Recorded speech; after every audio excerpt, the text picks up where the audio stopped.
Hi everyone. In this last lesson for the population unit, we'll deal with development indicators.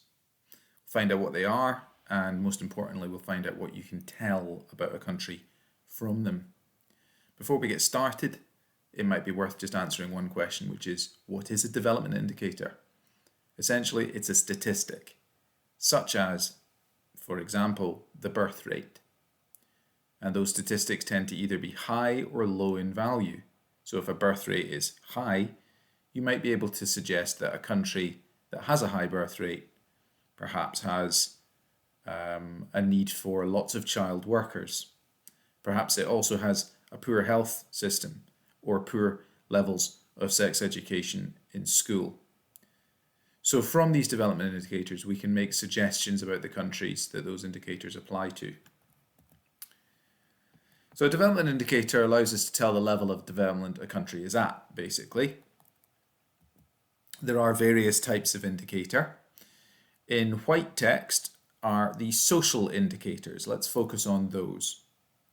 Those are matched with the yellow text that are economic indicators. Social indicators tell us about the quality of someone's life. There are lots and lots and lots of them, so I've only selected a few. You're likely to see the birth rate and the literacy rate and the death rate. The happiness index is one you're less likely to see, but it's quite interesting just to know a little bit about it. If you look at the notes, you can see that the birth rate might tell us that a country, it might tell us about a country's access to education or access to healthcare, and indeed it might tell us about the status of women in that society and of the infant mortality rate. For example, if the birth rate was high, maybe that's because they also have a high infant mortality rate and people are having large numbers of babies to guarantee that some survive. If the birth rate is low, it might tell us that the status of women is good in that country because they have control over their own destiny and the power to make decisions about their own bodies.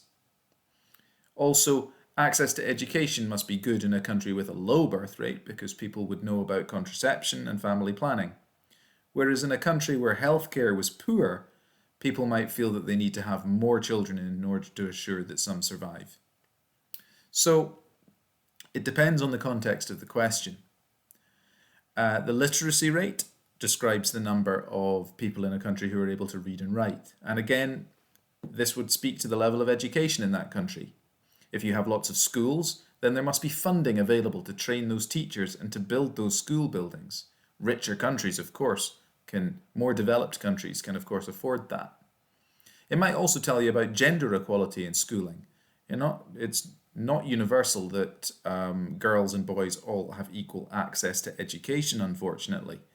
And there are countries around the world where females simply don't get to go to school as much as boys. So the literacy rate might tell us about that. The death rate would tell you, if it was a very high death rate, for example, it would tell you if that country perhaps had warfare. It would tell you if that country had high rates of disease. It would tell you if that country had good access to healthcare. The main thing just to pause on before we go on to the economic indicators is that if you are asked to comment on the level of development in a country by looking at the birth rate, most students struggle after their first point. Most students say, well, the birth rate is high because this country has poor access to healthcare, so people have lots of babies to ensure that some survive. And then most students struggle to think of other things to say. But as I've demonstrated, there are actually quite a few things you can say if you apply a bit of imagination to it. In yellow, you'll see there are two indicators, and these are economic indicators. Again, these are just a selection. There's actually quite a few of them. GNP stands for Gross National Product. You may see other versions of this indicator. For example, you might see GDP, which stands for Gross Domestic Product, or GNI, which stands for Gross National Income. They are all subtly different. I'm not pretending that they're all the same. But basically, if it's 3 letters long and it starts with G, then it's about money. And it's about a country's level of wealth. Some of the terms refer to the level of wealth that individuals have. Some of them refer more to the power of the country's economy, but regardless, the term refers to the level of wealth in a country. So if a GNP or GDP is high, this would mean that that country has a lot of natural resources to sell. For example, maybe they have access to oil, coal, or diamonds. This means they don't have to buy them from other countries. They have a good level of industrialization. That means they must have lots of machines and factories to do their work for them. And the level of agricultural workers in a country with a high GNP is likely to be low. That's because in richer countries, more developed countries, most agricultural work is done by machines. And that means that the people who otherwise would be working on the farms can work in factories or in other industrialized employment settings. If a GNP is low, well, that country must have natural resources of low value, maybe cotton or coffee or cocoa beans. Obviously, if that's all you've got to sell and you don't have oil and diamonds and gold, your level of GNP is going to be lower. If your GNP was low, you would have a low level of industrialization, and as a result of that, a high proportion of people working in a farming context. The percentage of people in employment. Sometimes that's the unemployment percentage, sometimes the employment percentage, but regardless, it means the number of people who have a job. If you have a lot of people who are employed, your education system must be well funded and you must have well-trained, well-qualified workers who can easily access a job. It also tells you that that country has a strong economy because there are lots of jobs to apply for. Now, I've gone through all of those quite rapidly, mainly because I'm just reading what you yourself can read on the screen. It's important to spend a little time trying to understand these and making sure that you can say 2 or even better 3 different things about what each of these development indicators tells us about a country. Here is a screen of development indicators. It's not really very difficult to interpret. You can see that Norway, for example, has a higher life expectancy than the United Kingdom. And that would mean that Norway's healthcare system is better than the United Kingdom's. It might mean that Norway's education system is better than the United Kingdom's, as the population in Norway are better at spotting the symptoms of disease. In the exam, you're likely to see examples which are a little bit more extreme than this, where one country is very much more obviously less developed than another, and you'd be asked to comment on what the differences in those numbers tell you. Here's an example. Choose one social and one economic indicator. Explain how your 2 indicators show the level of development in a country. For me, I like to have an easy life. I'm sure you do too. I would choose, from the social column, the number of people who can read and write. Because, for 1 mark, it tells me about their access to education.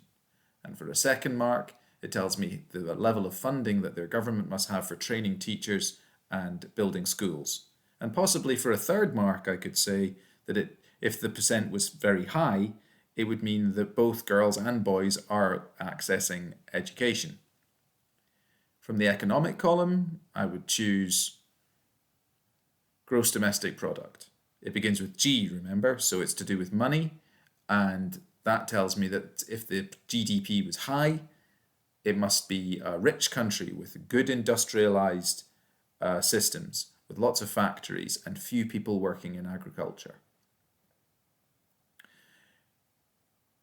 Notice that in each of my explanations, I have pointed out that I've given a context. So, for example, I've said, assuming the GDP is high, this would mean that the country is highly industrialized. You do need to do that, obviously, to score the marks. So here's a little bit more of a broken down look at some of the development indicators. Doctors per person is a development indicator. It means the number of people that each doctor has on their list, on their patient list. If you have a lot of people on the list, then that means it's less likely that the doctor can see you. And it tells you that that country would have a lack of healthcare provision. The more people per doctor, the less developed a country will be because there isn't enough money to educate them. Here you can see that what I'm doing is I'm taking the first point and I'm connecting it to the idea that if I've got lots of doctors, I must have a good education system as well. As I said before, most people don't really get past that first point. But just with a little thought, you can see that if there's lots of doctors per person, you must have an education system to back it up. And you can see that point made there. Developing countries often have poor education systems and lack universities to train qualified doctors.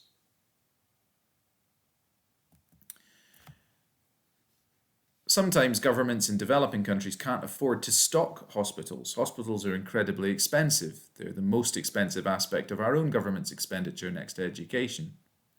And providing provisions for drugs and medicine is really, really expensive.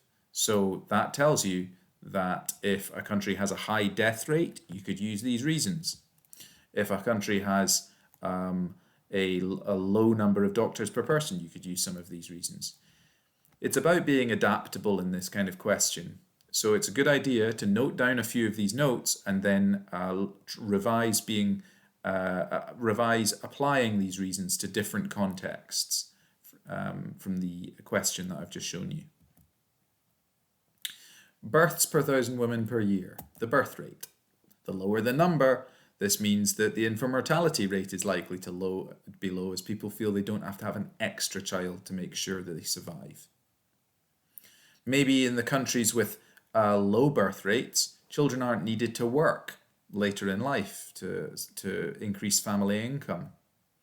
Maybe contraception is widely available, so that would make their birth rate low. And sex education in school is obviously going to be a feature of a country where the birth rate is low. Little revision tip here, the birth rate and the death rate are two of the easiest ones to talk about. However, you will need to revise at least one economic indicator because as you've seen in the exam question, they ask you to talk about both social and economic indicators. People working in agriculture is a good one to know about. The lower the percentage means that you've got more people working in factories, basically. And factories are a signal that a country is more developed because they have more of a mechanized industrial structure. Developed countries have fewer people in farming also because countries like our own, in Scotland, we can afford to import more food from abroad. Where your country cannot afford to import food from abroad, obviously you're going to have to grow it yourself, so more people will work in agriculture. People work mainly in secondary and tertiary industries as there's more money to be made in the sectors. This is quite a complicated sentence. What this means is that if you've got a low number of people working in agriculture, that means you've got a high number of people working in secondary and tertiary industries. A secondary industry is one where you're making something, like in a factory. And a tertiary industry is one where you're providing a service, like working in a bank or a shop. Okay. So, just as I bring this last lesson to an end, one final revision point is for this lesson, if I just return to that screen actually, is something you need to look out for in this question is the level of detail. Look at the level of detail in the sentences. It's very tempting just to say that there's a low number of people in agriculture because this country has factories. Well, that's just not quite enough detail. You haven't fully explained yourself. So the question I've shown you in this little lesson here is a tricky one because you need to be quite switched on. You need to read the question carefully. Does it ask for social indicators? Does it ask for economic indicators? Does it ask for both? You need to revise a range of the reasons that I've shown you in the lesson, because sometimes you can adapt the reasons to fit a variety of different development indicators. The most important thing is that you've revised at least 2 economic and at least 2 social indicators, and that you can say 2 or 3 good conclusions about each, and that you pay attention to the level of detail that I've put into the sentences. Okay, that's you at the end of the population unit. Congratulations. You can review the whole unit broken down lesson by lesson on this webpage. And if you have any questions, you know where you can find me.